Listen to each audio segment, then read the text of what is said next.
Tengo unos minutos para transmitirle lo que creo Dios me dio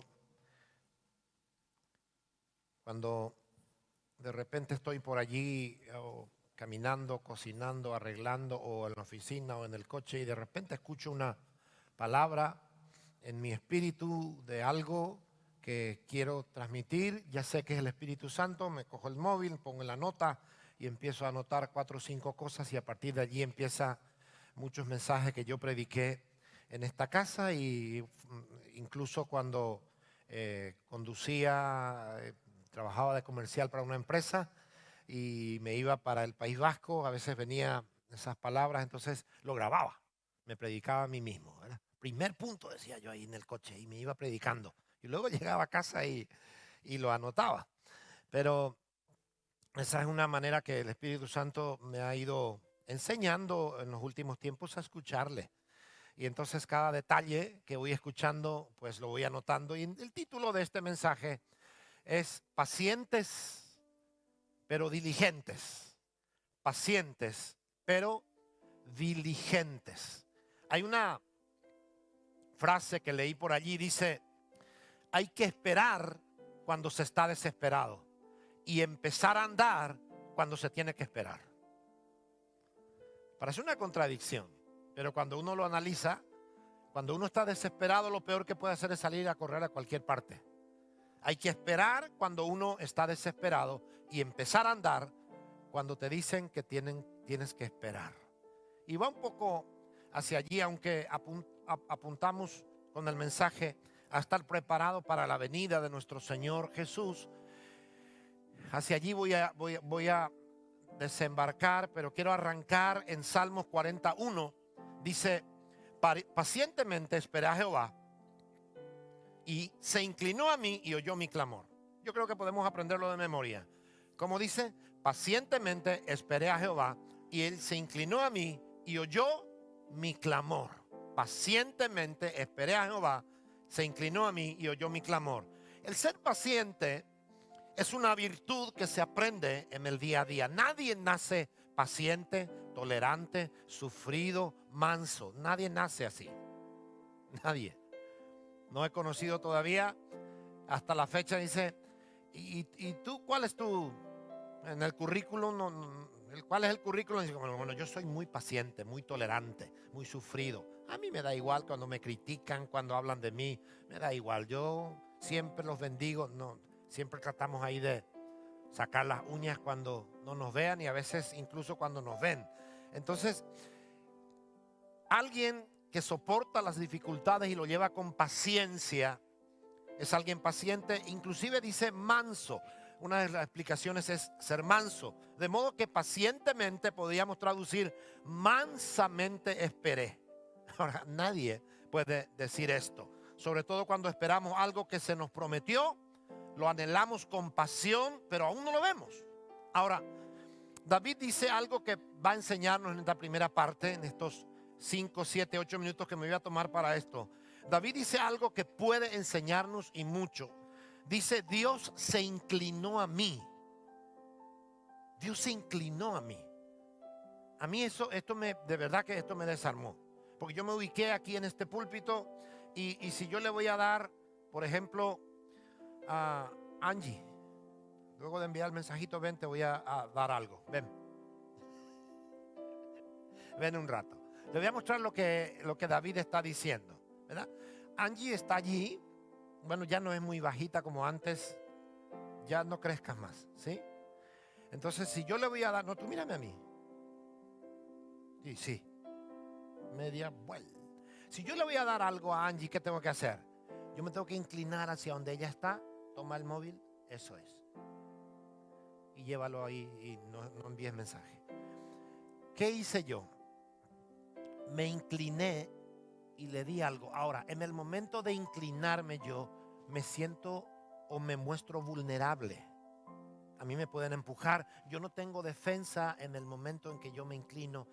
Y yo entendí en el Espíritu que Dios, al inclinarse hacia mí, se hace como yo, se muestra vulnerable. Yo entiendo tu sufrimiento, yo entiendo tu clamor y me inclino hacia ti. No es que dice, ¿dónde está? ¿Quién es ese que está gritando tanto? Julio, venga, un ángel allá, me está ensordeciendo. No, Él se inclina y viene y nos atiende. Me estoy dando a explicar, dígame amén. Él se inclinó a mí. Literalmente lo que tú y yo entendemos por esa palabra es doblarse, inclinarse, doblarse. Entonces cuando tú te inclinas hacia algo, hacia alguien, no solamente le estás dando importancia, sino te muestras empático, compasivo hacia esa persona vulnerable en su necesidad, y eso es lo que Dios hace. Y cuando aprendemos a esperar, tolerantes, tranquilos, mansos, pero no dejando de clamar, porque aquí está el mensaje. Cuando aprendemos a esperar, tolerantes, tranquilos, pero no dejando de clamar, de seguro Dios se va a inclinar. Es de como decir, David está diciendo, hey, estoy aquí. Dios, te estoy esperando, estoy aquí por mi milagro. Estoy aquí por esa señal que me dijiste. No me voy a mover de aquí mientras tú no me prestes atención. Y aquí es donde se aplica la palabra diligente. Porque el mensaje que dijimos, pacientes pero diligentes, de primera parece una contradicción, porque ser paciente es sufrir, es ser sufrido, estar quieto, esperando, estar allí manso, aguardando algo. Pero diligente es ser rápido, es estar listo para algo. Venga, yo lo voy a hacer, yo puedo hacerlo. Diligente es una traducción o un significado que me gusta de la palabra, es molestarse a sí mismo. Yo voy a hacer algo que no suelo hacer. Eso es ser diligente también. Y David está esperando pacientemente, pero clamando a la vez, y no dejó de clamar. Entonces se puede esperar mansamente, pero también ser diligente, no dejando de pedir, no dejando de creer. En cualquier momento Él viene, en cualquier momento Él va a estar. A David no le sorprendió que Dios se inclinara, porque él nunca dejó de clamar. Me estoy explicando bien. David estaba esperando, pero no dejó de clamar. Entonces ahí en el medio Dios interviene, viene y dice, hoy vino Dios. No, David no le sorprendió. Él dice, pacientemente esperé. Yo estaba esperando, pero seguía clamando hasta que de repente Él se inclinó a mí, oyó mi necesidad y no me sorprendió, porque yo estaba clamando, yo estaba esperando. ¿Estoy siendo claro? Ahora, podríamos decir entonces, aún si Jesús viniera hoy domingo a la noche, y nos llegara una noticia, Jesús viene hoy. La Biblia dice que el día ni la hora nadie sabe, pero si pudiéramos conocer que Jesús viene por su pueblo hoy, podríamos decir todos los que estamos aquí, ¿estoy listo? No, de verdad agradezco su sinceridad. Podríamos decir, estoy listo, he estado clamando, he estado gimiendo, he estado orando, he estado pidiendo, me estoy guardando, estoy listo, estoy presto, no me sorprendería. ¿Podríamos decir amén? Ojalá que todos pudiéramos estar listos, sin dejar de clamar, esperando, clamando, porque Él viene. Entonces, iglesia, centro familiar, los tiempos que vivimos no son tiempos fáciles, no son tiempos para presumir, porque cuando de vez en cuando te encuentras con un abuelo octogenario, o quizás aún mayor, una persona, y te dice, en mis tiempos no firmábamos ningún documento para prometer algo, la palabra valía. Yo me he encontrado con más de uno que dice, yo nunca he conocido el banco hasta los 70 años. Para nosotros el banco no existía. Prometíamos, pagábamos, prestábamos dinero, devolvíamos, vendíamos, se nos pagaba. No había esa desconfianza. Y dice, en mis tiempos no era así. Y de verdad que los tiempos fueron cambiando, los valores y los principios se fueron tergiversando. Y los tiempos, la realidad de los tiempos que vivimos es que son difíciles, y muchos de nosotros nos hemos acomodado. Y aquí está el problema. Y quizás no para ser políticamente correcto, sino nos acomodamos porque si levantamos la voz nos tildan de intolerantes, de mamá o de papá desfasado, retrógrado. No, en los tiempos han cambiado.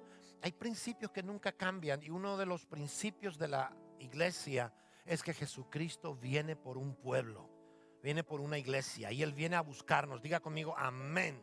Entonces, ¿qué debemos hacer si los tiempos son peligrosos, tiempos finales? Entonces, aquí arranco yo el mensaje después de hablarle estos 5 o 7 minutos de lo que dijo David. Estamos esperando pacientemente su venida, pero no podemos dejar de clamar, no debemos dejar de clamar. Dice Efesios 5:16, aprovechando bien el tiempo porque los días son malos.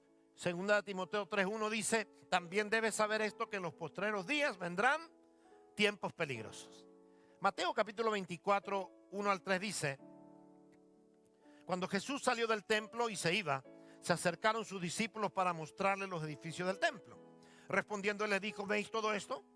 De cierto os digo que no quedará aquí piedra sobre piedra que no sea derribada.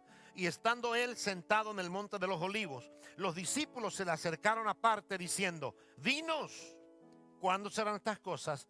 ¿Qué señal hablar de tu venida y del fin del siglo? Cuando Jesús sale del templo con sus discípulos, ellos van hablando y yo me imagino la escena que Jesús se da la vuelta y dice, ¿veis el edificio? No quedará piedra sobre piedra de este.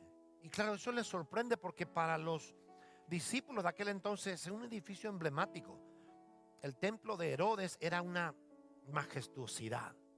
Dice que estaba revestido por fuera con planchas de oro.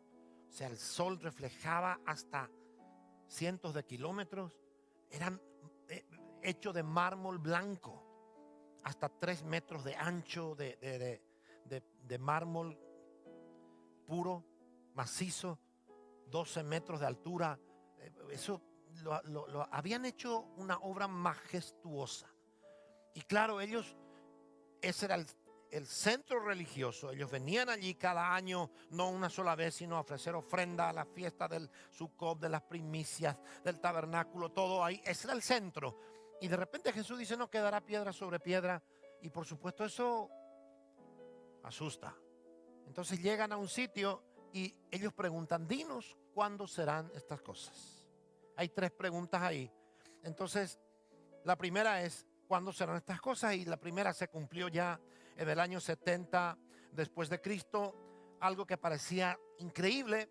El templo fue arrasado, no ha quedado piedra sobre piedra. Pero viene la segunda y la tercera pregunta, que señala, habrá de tu venida y del fin del siglo. Y esto es lo que tiene relación con este 2021 que estamos viviendo y evidentemente podemos identificarnos. Cuando vamos a la Biblia pareciera ser, cuando vemos Mateo 24, abrimos y leemos y pareciera ser que estamos leyendo el periódico de hoy. Mientras que el periódico que tú compras hoy, mañana ya no sirve. Mañana nadie saldrá mañana a vender periódicos de ayer, nadie le va a comprar. La Biblia lleva años, cientos de años vendiéndose y es un libro actual. Diga amén. Es un libro actual. Y Mateo 24 habla de algunas cosas interesantes. No tenemos el tiempo de leerlo por completo. Cuando vaya a casa, si quiere leerlo, pero Mateo 24 habla de señales de los últimos tiempos y cuando Jesús predice la destrucción. Y el versículo 5 arranca a responder la segunda parte de la pregunta. Versículo 5 dice, porque vendrán muchos en mi nombre diciendo yo soy el Cristo y a muchos se engañarán. ¿Cuál es la primera señal? Falsos cristos, falsos maestros. ¿Los hay? Claro que los hay. En el año 2017 la prensa, yo creo que de España, lo lanzó, dice, en el mundo hay 7 personas actualmente que se declaran Cristo. Había un dominicano, había un peruano, había un africano, había un brasileño, de todo. 7 hombres que en distintas partes del mundo se declaraban Cristo y tenían un montón de seguidores, muchísima gente. En el año 2017, estamos ahí a 2-3 años y ¿ha parado? No ha parado, ha seguido. O sea, pareciera ser de que estamos leyendo el periódico de hoy. Y primera de Juan 2:18 dice, hijitos, ya es el último tiempo y según vosotros oísteis que el anticristo viene. Así ahora han surgido muchos anticristos. Por esto conocemos que es el último tiempo. Ahora el versículo 6 del mismo Mateo 24 dice, oiréis de guerra y rumores de guerra. Más que nunca en nuestros días, guerra, rumores de guerra, en todas partes. Versículo 7 dice, habrá pestes, hambres, terremotos en diferentes lugares. ¿Hay peste? Claro, estamos viviendo una pandemia. Hay terremotos, inundaciones, y todo cuando no es, como dicen por allí, cuando no es una cosa es otra cosa. Cuando hay que dejar de ayudar por la pandemia, ahora hay que apuntar aquí porque aquí hubo un terremoto. Ahora se palió algo y allá hay una inundación. ¿Está de acuerdo conmigo? Eso es el tiempo que vivimos. Es el periódico de hoy. El versículo, después del 7 también Jesús advierte de persecuciones, traiciones, y él dice, seréis aborrecidos por causa de mi nombre y se entregarán unos a otros, o sea, traiciones.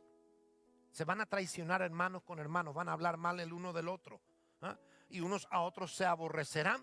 Claro que lo vemos hoy, es el pan de nuestros días. Ahora, podríamos ir nombrando cada evento que él ya profetizó, que se van cumpliendo en nuestros días. Ahora, él también dice esto, y todo esto será principio de dolores, pero, dice Jesús, no os turbéis, porque es necesario que suceda así, pero aún no es el fin. Todo esto que está pasando, señales de su venida. Habían dos preguntas. ¿Cuál? A mí me llama la atención que están con él y le dice, ¿qué señal habrá de tu venida? ¿Cómo que de venida si estoy contigo? ¿A qué se referían? Dinos estas cosas, ¿qué señal habrá de tu venida? Y está hablando con él. O sea, se referían a los eventos, ellos estaban viendo ya después, estaban mirando, metiéndose en el campo profético, y tú volverás, restaurarás, harás. Por eso cuando Jesús sube, ellos preguntan, ¿cuándo restaurarás el reino de Israel? ¿Qué le dijo Jesús? Nos toca a vosotros saber los tiempos ni las sazones que el Padre puso en su potestad. Entonces, todo esto será principio de dolores, pero no os turbéis. Entonces las siguientes dos preguntas se responden. ¿Qué señal habrá de la venida? Jesús dice, sucederá como señal de mi venida, pero aún no es el fin. Ahora, dice Jesús, es necesario que esto suceda, porque son señales. Yo prediqué de esto en plena pandemia, creo, de que me he encontrado en la encrucijada de orar. Y Señor, en el nombre de Jesús, reprendo todo. Y claro, y si son señales, ¿cómo hacemos? Si son señales que Él nos dijo que iba a venir.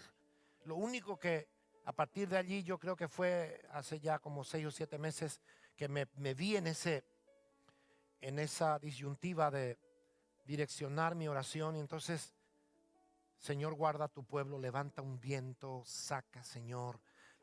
Este es el territorio que tú nos enviaste, liberta este territorio, pero no puedo pedir que las señales se saquen de en medio, porque entonces no vamos a alguna dirección. Las señales nos llevan a algo mayor. ¿Estoy siendo claro? Bien, entonces nosotros esperamos su venida. Y vuelvo a mi texto. Pacientemente esperé, Él se inclinó a mí y oyó mi clamor. Entonces las señales demuestran que Él viene. ¿Qué debemos hacer? Aprender a esperar sin dejar de clamar. ¿Dice amén? Voy a hablar de, quizá en este servicio, de una distracción que nos hará callar y dejar de esperar. Una distracción que nos hará callar y dejar de esperar. Se llama decepción. David dice, pacientemente esperé, Él se inclinó y oyó mi clamor. Algo que te va a dejar, algo que te va a llevar a dejar de clamar y esperar es la decepción, la frustración. Quiero hablarte un poco de esto. Cuando clamamos y no tenemos respuesta, la decepción asoma. Ahora, ¿cómo puedo conseguir no decepcionarme? No puedo. Voy a repetir. ¿Cómo puedo conseguir no decepcionarme nunca? No puedo. ¿Por qué? Porque la decepción es un sentimiento. Tengo que aprender a manejarlo. Tengo que aprender a manejarlo. Me sorprendió leer en algunas partes de la Biblia que Dios utiliza la misma palabra para ira y para nariz. Me sorprendió. Digo, ¿y esto? Y claro, luego voy a la explicación y cuando hacemos esa respiración agitada, es una ira que está saliendo. Ah, no, pero yo no soy así. No, todos somos así. No lo podemos evitar, lo tenemos que aprender a manejar. ¿Ah? Suni me suele decir, ¿cuántos besitos le diste al diablo? Digo, ¿por qué? Porque yo a veces estoy ahí entre hoja y ¿dónde está? Y hago esto. Y decía, Suni dice que cada es un besito al diablo. Me dice, "Ay, ¿dónde está?" Entonces ya aprendí a no besarle más.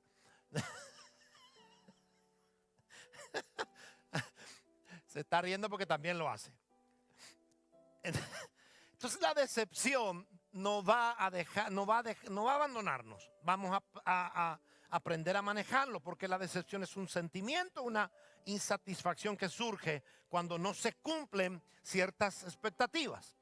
La psicología dice incluso que la decepción sucede cuando se encuentran la sorpresa con la sensación interna de impotencia. Tú vas y te dice, le voy a dar un ejemplo claro. Tiene que ingresar el dinero hoy porque si no, no puede pagar. Está ahí a las 11 menos 10 ahí. Y luego a las 11 sale y dice, ya no podemos, lo siento, va. ¿A cuánto les ha pasado? Y ahí la decepción, ahí se junta todo, ¿no? Cada vez que respira fuerte por la nariz se va a acordar de mí. Algunos somos iracundos porque somos narizotas. ¿Ah? Escuche.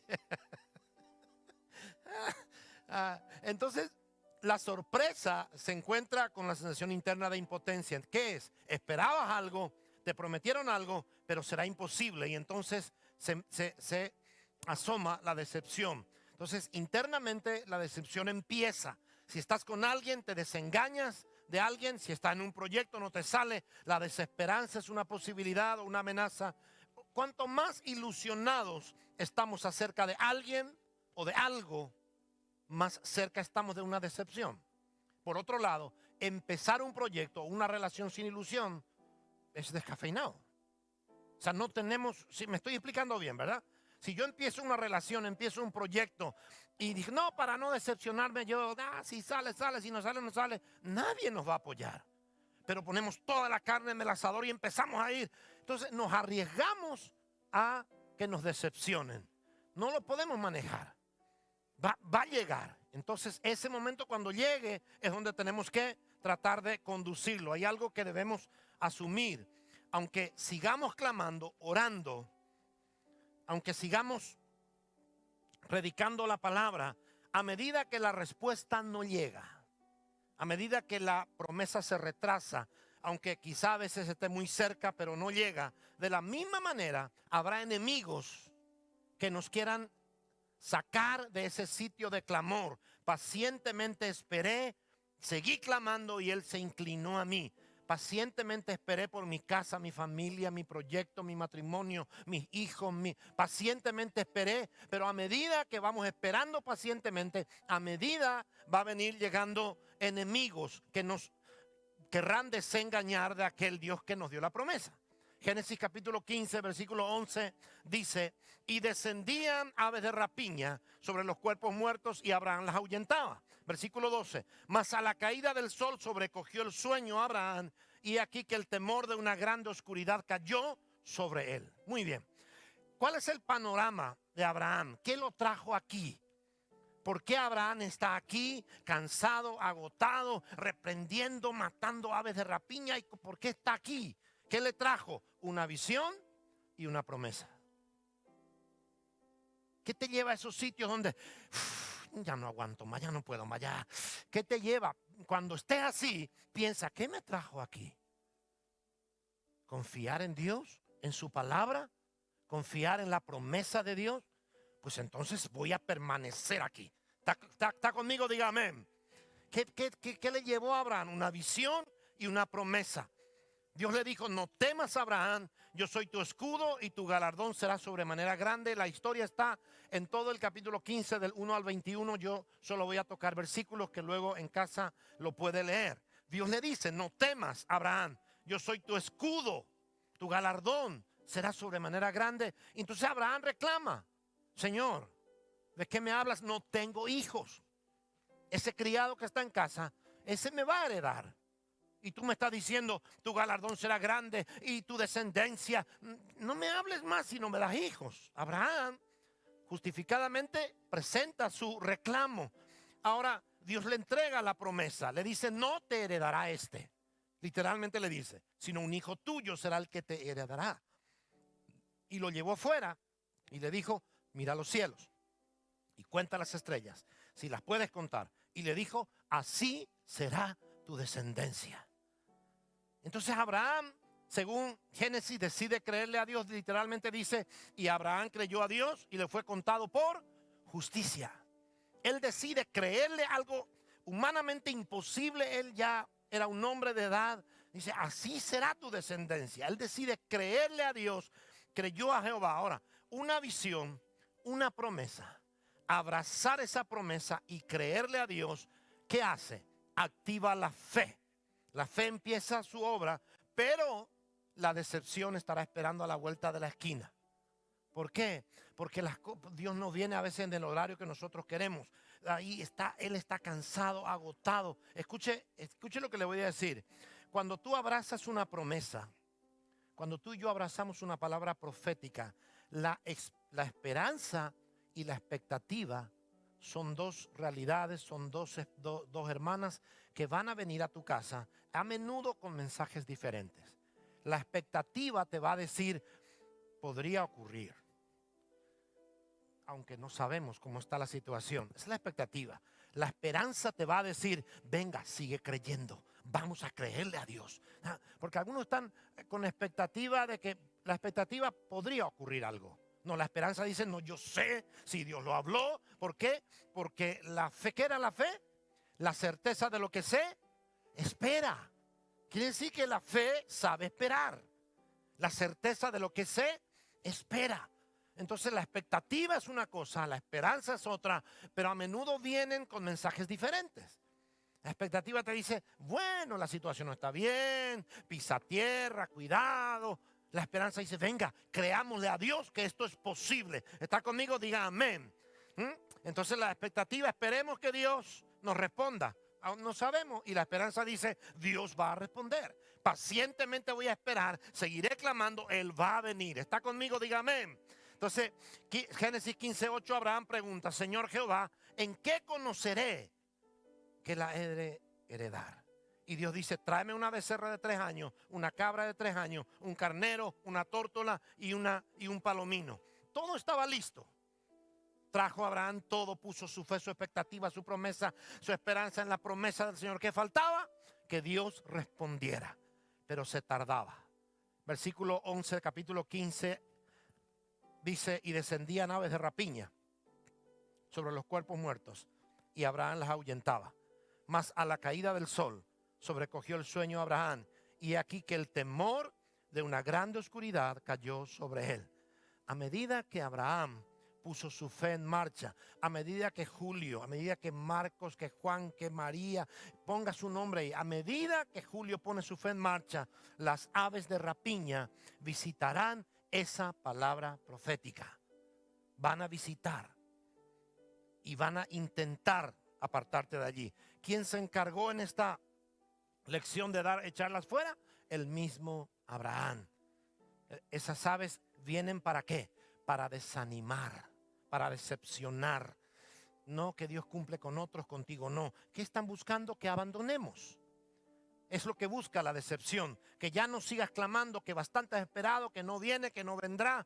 Viene el cansancio, el sueño, el temor a la oscuridad. Abraham pasó por eso. Abraham pasó por allí. Y a veces viene esa vocecita, tú ya cumpliste tu parte. Si Dios no hizo lo que tenía que hacer, Él sabrá por qué. ¿Cuántos han oído esa vocecita? Tú ya cumpliste. Si Dios no hizo, pues Él ya... Esa es la decepción disfrazada y viene a decirte, ya, abandona. Y aquí es donde debemos decir una vez más, pacientemente voy a esperar, seguiré clamando, seguiré. Sé paciente en la espera, pero sé diligente en el clamor. ¿Está conmigo? Diga amén. El clamor no es queja. El clamor no es enojo expresado en el llanto. El clamor es un gemir del alma. El clamor es intimidad con Dios, un aliento del alma que toca el corazón de Dios. Escuche, a medida que esperamos, la decepción va a asomar y esa palabra, cree en el Señor Jesucristo y serás salvo tú y tu casa, parece que se diluye. Pero tú puedes ponerte en la brecha y decir, Señor, tu palabra dice, cree en el Señor Jesucristo, serás salvo tú y tu casa.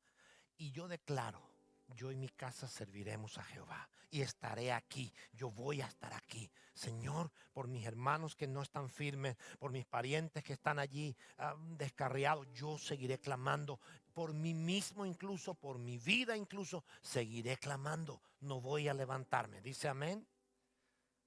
Amén. Ahí, así como está, quiero que cierre sus ojitos por un momento. Señor, tú vienes por un pueblo. Tú vienes por nosotros. Y nosotros estamos aquí esperando.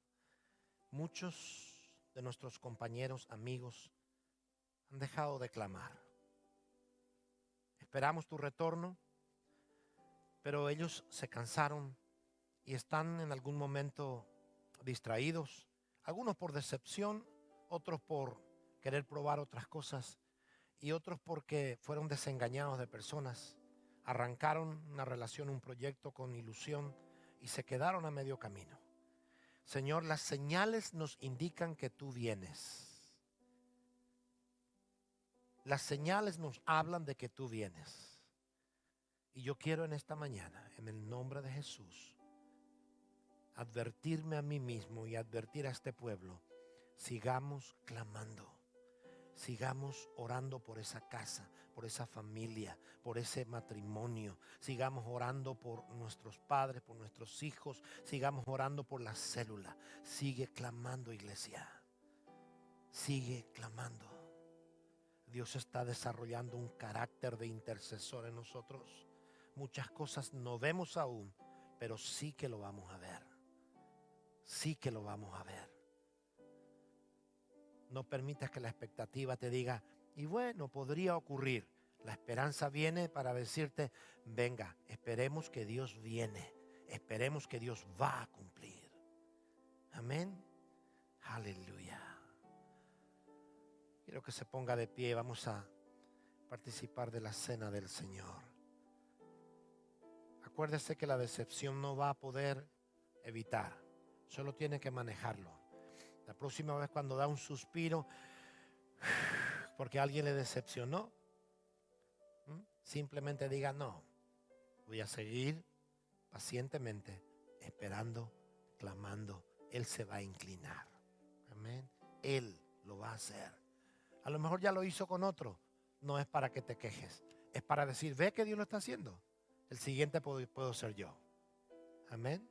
Dios te bendiga, gracias por ver este video. Si te ha gustado, te voy a pedir que te suscribas a nuestro canal Centro Familiar Cristiano y puedas compartir y puedas tener acceso a todo nuestro contenido.